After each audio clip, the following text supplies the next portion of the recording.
महिलाओं को हथियार बनाकर दरअसल यूनिफॉर्म सिविल कोड की तरफ सरकार बढ़ रही है, और क्या ऐसा होना चाहिए? बिल्कुल, मैं ओवैसी साहब का समर्थन करती हूँ और ये एक ड्रामा है केंद्र सरकार का।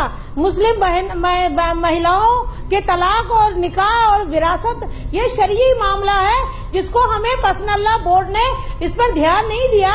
जो दारुल कज़ाओं से महरूम हो गई हैं वो अदालत जा रही हैं, लेकिन हिंदुस्तान की मुस्लिम औरतें ईमान और शरीयत पर यकीन करती हैं और शरीयत से अलग नहीं जाएंगी। आपने किसने चुना है? कितनी मुस्लिम महिलाओं की आप आपने कहां से चुनाव लड़ा है?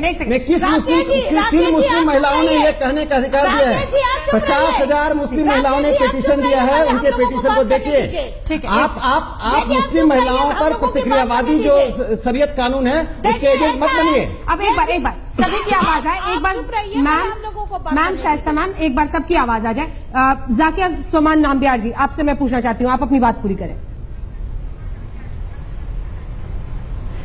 मेरे हिसाब से बात बिल्कुल साफ है। हाँ। आज भारत देश में मुसलमान महिला क्या मांग रही है? वो अपने कुरानी अधिकार मांग रही है। वो पूछ रही है कि जब कुरान में 3 तलाक नहीं है तो हमारी जिंदगी में 3 तलाक क्यों होता है?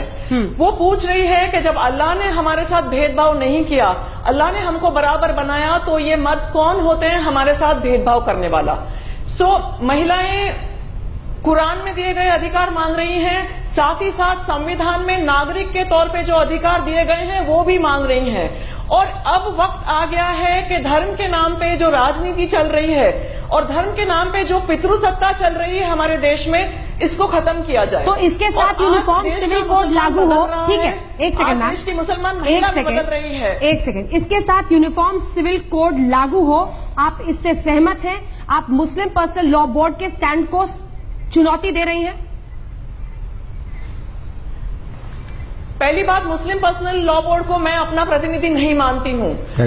और मेरा ये कहना है कि भारत के प्रत्येक नागरिक के सामने ये पर्याय होना चाहिए कि वो चाहे तो सेक्युलर लॉ में शादी करे, चाहे तो धार्मिक लॉ में शादी करे। तो ये एक विकल्प भारत के हर नागरिक के सामने होना चाहिए कि उसको साथ फेरा करना है या उसको कन्यादान करना है या उसको निकाह करना है। यूनिफॉर्म सिविल कोड लागू होना चाहिए, भारत के नागरिक के सामने होने चाहिए। मैम, यूनिफॉर्म सिविल कोड लागू होना चाहिए। लॉ कमीशन ने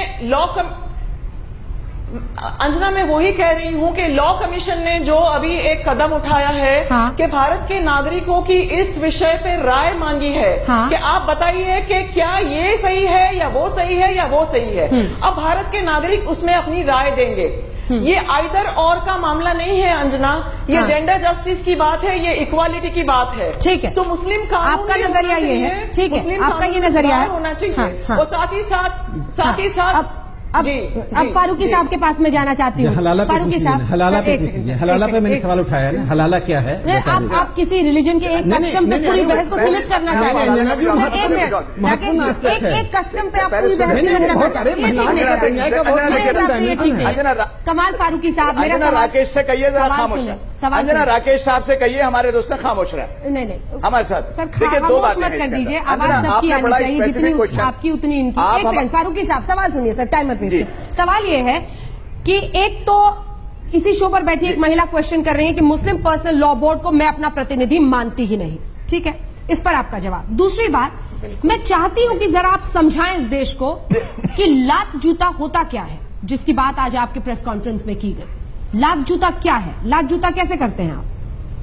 जी, मैं दो पॉइंटेड सर, मैं दोनों तीनों चीजें बताता हूं। पहली बात तो यह है जो जी नहीं, लेकिन आपने शाइस्ता अंबर की बात का जवाब नहीं दिया, जिन्होंने बड़ा क्लियरली कह दिया कि हम मुस्लिम पर्सनल लॉ के अंदर किसी किस्म की कोई तब्दीली नहीं चाहते हैं। नंबर 2, जाकिया सुमन साहिबा ने इस सवाल को बहुत खामोशी से स्विच कर दिया। उन्होंने जवाब नहीं दिया कि उनकी असली लड़ाई मुस्लिम पर्सनल लॉ से है या मसले के औरतों के राइट से। तीसरी बात यह है, उन्होंने जो कही कि जहां तक उनका ताल्लुक है, उन्होंने कहा है कि अधिकार होना चाहिए कि चाहे वो इस लॉ में करें या उस लॉ में करें। तो आपकी इत्तला के लिए अर्ज है और जाकिया सुमन के लिए भी इत्तला के लिए अर्ज है कि हमारे यहां इंडियन मैरिज एक्ट है जो कि हर एक के ऊपर एप्लीकेबल है, चाहे वो हिंदू हो, मुसलमान हो, सिख हो, ईसाई हो।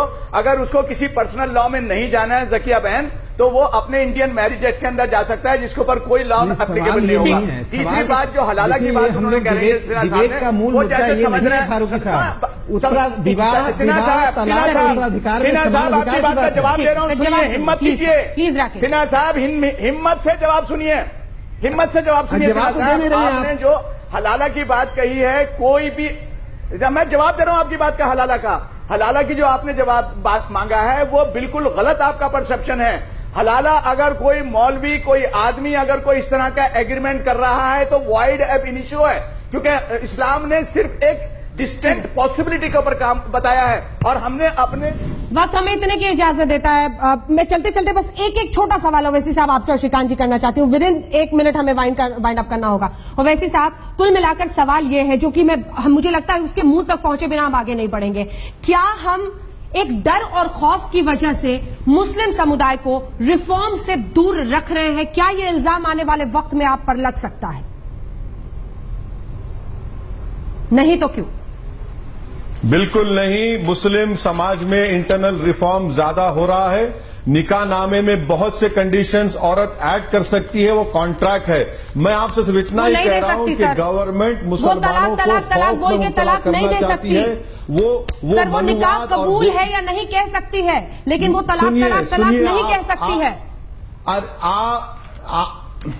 अरे महिलाओं को बराबर तो मान लीजिए। आप सुनेंगे अंजना जी, आप प्लीज जल्दी से 10 सेकंड आप जरा एक बात समझ लीजिए कि मुसलमानों में जो हनफी है, हाँ, सुनिए, जो हनफी है उनका तलाक देने का तरीका अलग है, जो अहले हदीस है, जो शिया है, वो अलग है। आप इसको समझने की जरूरत है।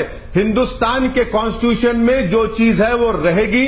मसला कोर्ट में है, मसला बोर्ड कोर्ट को गया है। मैं हुकूमत से सिर्फ इतना ही कहना चाहूंगा कि आप इकोनॉमी को रिवाइव करिए, डॉलर को कम करिए, आप मुसलमानों के पीछे मत पड़िए, में जीते रहिए। एजेंडे से हम डरने वाले नहीं है, इससे मुल्क को आप कमजोर कर रहे हैं, हमको नहीं। इसी के साथ हमें इस बहस का अंत करना पड़ेगा। बहुत बहुत शुक्रिया आप सभी मेहमानों का हमारे साथ इस चर्चा में शामिल होने के लिए। देखते रहिए आज तक।